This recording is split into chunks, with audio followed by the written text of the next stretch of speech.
ನಮಸ್ಕಾರ ಫ್ರೆಂಡ್ಸ್, ಇವತ್ತಿನ ಸ್ಪೆಷಲ್ ನನ್ನ ಓನ್ ರೆಸಿಪಿ ಅಂತಲೇ ಹೇಳ್ಬೋದು. ಹೀರೆಕಾಯಿ ಮಸಾಲ ರೊಟ್ಟಿ ಹೇಗೆ ಮಾಡೋದಂತ ನೋಡೋಣ. ಸಖತ್ ಟೇಸ್ಟಿ ಆ್ಯಂಡ್ ಹೆಮ್ಮಿ ಆ್ಯಂಡ್ ಹೆಲ್ತಿಯಾಗಿರುವಂತಹ ಹೀರೆಕಾಯಿ ರಾಗಿ ಮಸಾಲ ರೊಟ್ಟಿ ಸಖತ್ತಾಗಿರುತ್ತೆ. ತಿಂತಾಯಿದ್ರೆ ಮತ್ತೆ ಮತ್ತೆ ತಿನ್ನಬೇಕು ಅನಿಸುವ ಅಷ್ಟು ರುಚಿಯಾಗಿರುವ ಹೀರೆಕಾಯಿ ಮಸಾಲ ರೊಟ್ಟಿ ಹೇಗೆ ಮಾಡೋದಂತ ನೋಡ್ಕೊಂಬರೋಣ.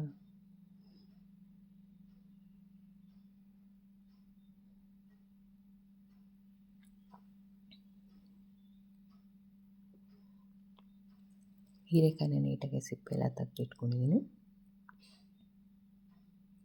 ಇವಾಗ ಇದನ್ನು ಹೀರೆಕಾಯಿನ ತುರಿಯೋಣ. ತುಂಬ ಈಸಿ. ಬೆಳಗ್ಗೆ ಏನಪ್ಪ ತಿಂಡಿ ಮಾಡಲಿ ಅಂತ ಯೋಚನೆ ಮಾಡ್ತಿದ್ರೆ ತಟ್ಟಂತ ಮಾಡ್ಕೊಳ್ಳಿ. ನಿಮ್ಮ ಆರೋಗ್ಯ ಕೂಡ ಹೆಲ್ತಿಯಾಗಿರುತ್ತೆ, ಮಕ್ಕಳಿಗೂ ಕೂಡ ಖುಷಿಯಾಗಿ ತಿಂತಾರೆ.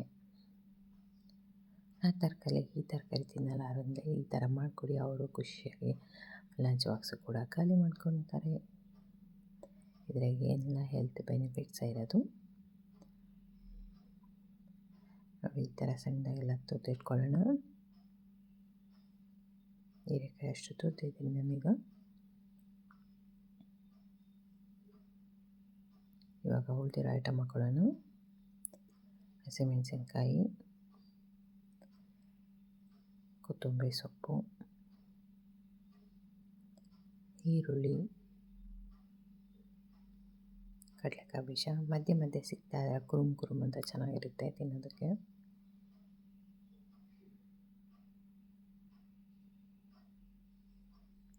ಬಿಳಿ ಎಳ್ಳು,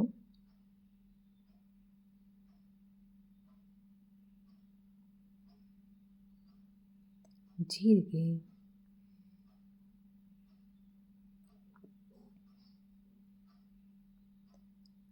ಅಜ್ವಾನ ಹಾಕ್ತಿದ್ದೀನಿ. ಗ್ಯಾಸ್ ಯಾರಿಗಾದರೂ ಗ್ಯಾಸ್ ಆಗಬಾರ್ದು ಅಂದರೆ ಅಜ್ವಾನ ಹಾಕ್ಕೊಡಿ.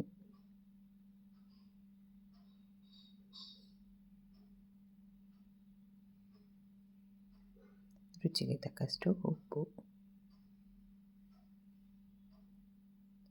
ರಾಗಿ ಹಿಟ್ಟು 1 ಕಪ್ ಹಾಕೋತಿದ್ದೀನಿ.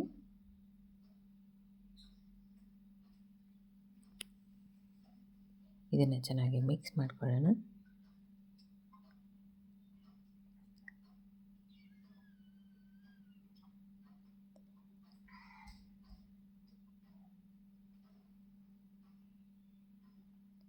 ನೀರು ಹಾಕಿ ಕಲಿಸ್ಕೊಳ್ಳೋಣ.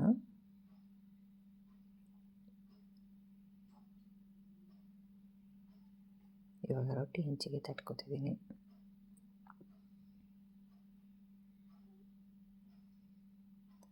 ಸಖತ್ ಟೇಸ್ಟಿ ಯಮ್ಮಿ ಆಗಿರುವಂತಹ ಹೀರೆಕಾಯಿ ಮಸಾಲ ರೊಟ್ಟಿ ಮೈ ಓನ್ ರೆಸಿಪಿ.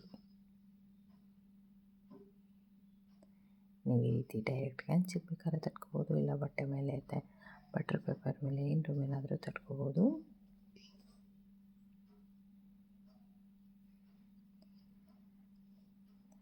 ರೊಟ್ಟಿ ಕೂಡ ತಟ್ಕೊಂಡಿದ್ದಾಗಿದೆ. ಸ್ಟವ್ ಮೇಲೆ ಇಟ್ಕೊಳ್ಳೋಣ. ಇದಕ್ಕೆ ತುಪ್ಪ, ಬೆಣ್ಣೆ, ಎಣ್ಣೆ ಏನು ಬೇಕಾದ್ರೂ ಹಾಕೋಬೋದು. ಡಯಟ್ ಮಾಡೋರ್ಗಂತೂ ಇದು ಒಳ್ಳೆ ರೆಸಿಪಿ ಅಂತಲೇ ಹೇಳ್ಬೋದು. ಎರಡು ಕಡೆ ಚೆನ್ನಾಗಿ ಬೇಯಿಸ್ಕೊಳ್ಳೋಣ. ನೋಡಿ ಎಷ್ಟು ಕಲರ್ಫುಲ್ಲಾಗಿ ಕಾಣಿಸ್ತಿದೆ. ಟೇಸ್ಟು ಅಷ್ಟೇ ಸೂಪರಾಗಿರುತ್ತೆ. ಇದನ್ನು ಒಂದ್ಸರಿ ನೀವು ಟ್ರೈ ಮಾಡಲೇಬೇಕು. ಸಖತ್ ಟೇಸ್ಟಿ ಆ್ಯಂಡ್ ಹೆಲ್ತಿಯಾಗಿರುವಂತಹ ಹೀರೆಕಾಯಿ ಮಸಾಲ ರೊಟ್ಟಿ ರೆಡಿಯಾಗಿದೆ. ಇದಕ್ಕೆ ಚಟ್ನಿ, ಪಲ್ಯ ಏನೂ ಬೇಕಾಗಿಲ್ಲ. ಹಾಗೆ ತುಪ್ಪ ಅಥವಾ ಬೆಣ್ಣೆಯ ಜೊತೆಗೆ ತಿನ್ಬೋದು, ಇಲ್ಲ ನೀವು ಹಾಗೆ ತಿನ್ಬೋದು. ಉಪ್ಪಿನಕಾಯಿ, ಮೊಸರು ಜೊತೆಗಾದರೂ ತಿನ್ಬೋದು. ಸಖತ್ ಟೇಸ್ಟಿಯಾಗಿರುವಂತಹ ಹೀರೆಕಾಯಿ ರಾಗಿ ಮಸಾಲ ರೊಟ್ಟಿ ರೆಡಿಯಾಗಿದೆ ಫ್ರೆಂಡ್ಸ್. ವಿಡಿಯೋ ಕೊನೆ ತನಕ ನೋಡಿ, ಎಲ್ಲಿ ಸ್ಕಿಪ್ ಮಾಡಬೇಡಿ. ನಿಮಗೆ ವಿಡಿಯೋ ಇಷ್ಟ ಆಗಿದ್ದಲ್ಲಿ ಒಂದು ಲೈಕ್ ಮಾಡಿ, ಕಮೆಂಟ್ ಮಾಡಿ, ನಿಮ್ಮ ಫ್ರೆಂಡ್ಸ್ ಆ್ಯಂಡ್ ಫ್ಯಾಮಿಲಿಗೆ ಶೇರ್ ಮಾಡಿ. Thank you for watching the video.